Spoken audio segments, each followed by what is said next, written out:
There was the talk when the Berlin Wall fell about the end of history, according to one historian. Of course, that didn't happen. With us is Ghassan Salamé, former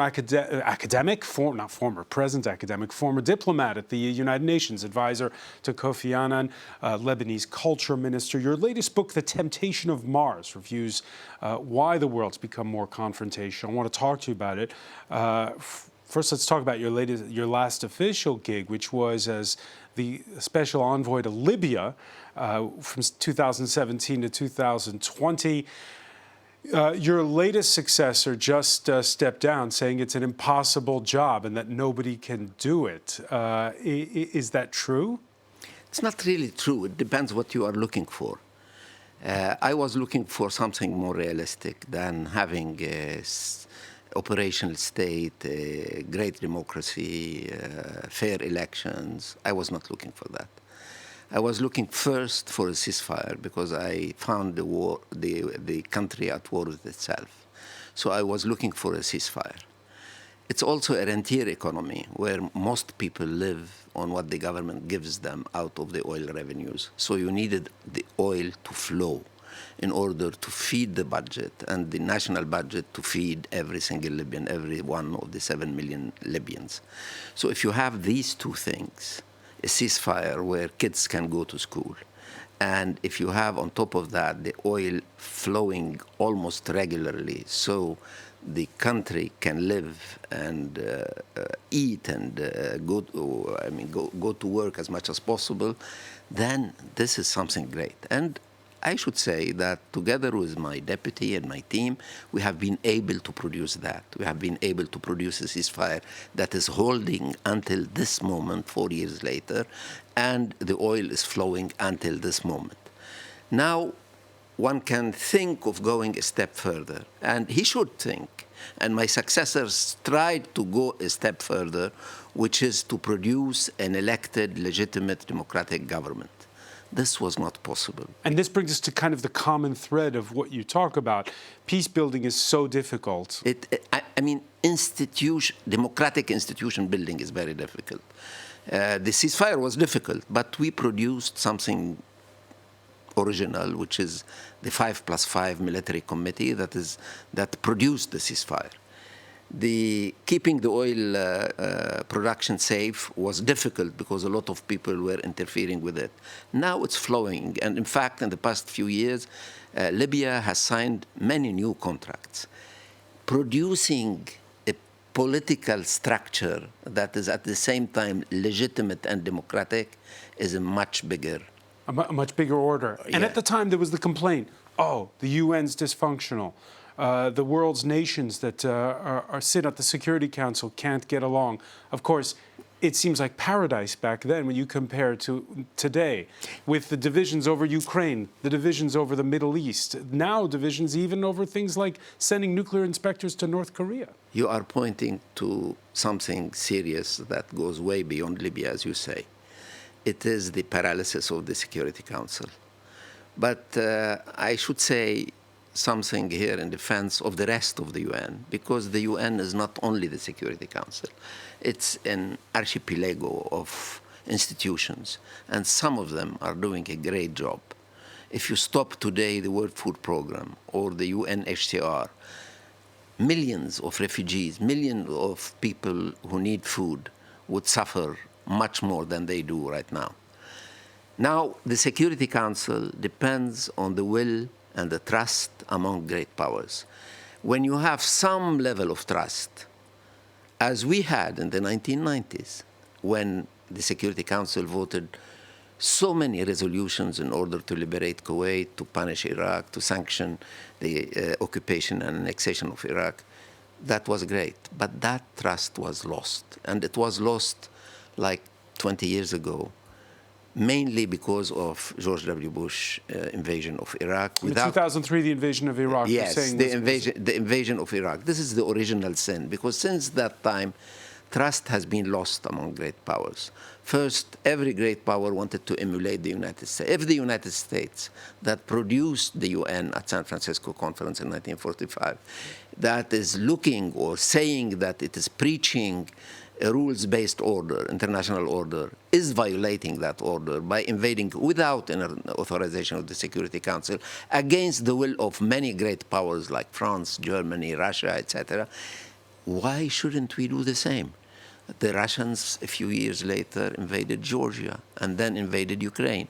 Then the Turks started interfering in Libya, in Syria, in Iraq, in Somalia, and elsewhere. Then the Iranians used all their proxies across the Middle East. When the leading powers do not behave in a certain way and do not have some level of trust among themselves, yes, the Security Council is in full paralysis. It doesn't mean that the other parts of the UN are also in a situation of paralysis. It means that the Security Council, that is the unit within the UN in charge of peace and security, is not performing well. And the UN is being put to the test just in the past days with the report coming out about an internal audit at the UN's Palestinian Relief Agency. You were mentioning earlier how agencies like the World Food Programme are indispensable. Your thoughts on, in this case, it's Israel, pointing the finger at the UN Relief Agency, saying it has too many Hamas militants in its ranks and countries freezing their aid. I can tell you with full confidence that Israel has not produced the evidence for that. And the report written after an inquiry shows that. Now, there is another thing. UNRWA, because this is the issue, UNRWA does not serve the Palestinians only in Gaza. UNRWA serves the Palestinians in the camps in Lebanon, in Syria, in Jordan. Therefore, it is not relying on Hamas there. So if, and the evidence has not been provided, if there are a few Hamas militants who have joined the UNRWA in Gaza as drivers or etc., this is a possibility.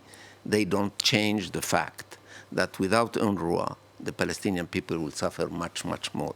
So therefore, I am an unconditional supporter of the persistence of UNRWA and a great admirer of its leader, Philippe Lazzarini. Is unilateralism trumping the multilateral view? Sure it is. That window of opportunity that you mentioned in the 1990s, when for a while the UN was the place where it all happened? A colleague of mine at Princeton University said that he wrote a book that was published a few days before 9/11, so that tells you something. That he said that we are at a crossing point. We can either leave the world as it is, we can become an isolationist country, the United States, I mean, or we can build what he calls a constitutional order. This is a moment where there is no big power to challenge the United States. The United States can take the lead to build a constitutional order, an order that is more institutional, based on trust and on international law.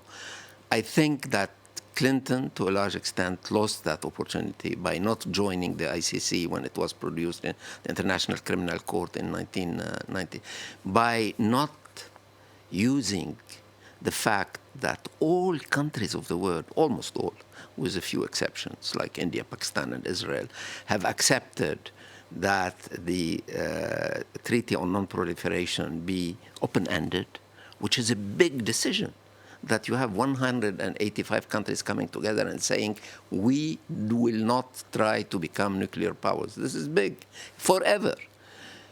Using these positive aspects in order to build a constitutional order. Many people everywhere were pushing for that. People like Henry Kissinger, George Shultz, who have been responsible for wars in Vietnam, in Korea, and elsewhere, came back and said, why don't we consider the possibility? There's the temptation to call the shots. After all, under the same Bill Clinton, the U.S. did not ratify the Kyoto Protocol. You pay for it later. You show your strengths today, and you pay for it later. Because when you ask those countries, you have compelled to accept your diktat. When you ask them to vote with you in the General Assembly of the United Nations against Russia, they say no. Remember what you did to me last year, 5 years ago? Remember what you did in Iraq? Remember what you did with the ICC? Remember the fact that you did not consider our help in Kuwait or in Afghanistan enough? You have been ungrateful. Now you pay for it. I'm not going to vote for you. Therefore, there is always a time, if you do not build in peacetime, where there is some level of trust, if you don't build institutions that are lasting, that you end up paying for it later. All right, so hubris back then. Your book is called The Temptation of Mars, and you sort of break up the word, but your cutoff point is not 2003 in the invasion of Iraq. Your cutoff point's a little bit later, around 2006. You say between 2000 and 2006, there's one world, and then after 2006 is another. Why? Why is that your cutoff date? 2003, we started with the deregulation of force. That's Iraq, followed by Georgia, followed by Ukraine, followed by etc. When it comes to deregulation of force, the original sin happened in 2003 in Iraq, in Baghdad. When it comes to the democratization wave, what we see is that the democratization went up and up and up until 2006. In 2006, this is the first year when we can say there is a plateau. And after that, we watch a decline in the number of countries becoming democratic. So 2006 is the breaking point when it comes to democracy versus authoritarianism. When it comes to globalization, what we can see is that the financial crisis of 2007-2008 in Wall Street is the breaking point. So depending on the criteria you choose, it is the period between 2003 and 2008 where the promise of a peaceful world and the reality of a fragmented world was sort of cut off. The Temptation of Mars, published in French, soon in English? I hope in English by the fall. By the fall. Ghassan Salamé, a pleasure as always. Thanks so much for joining us. Thank you.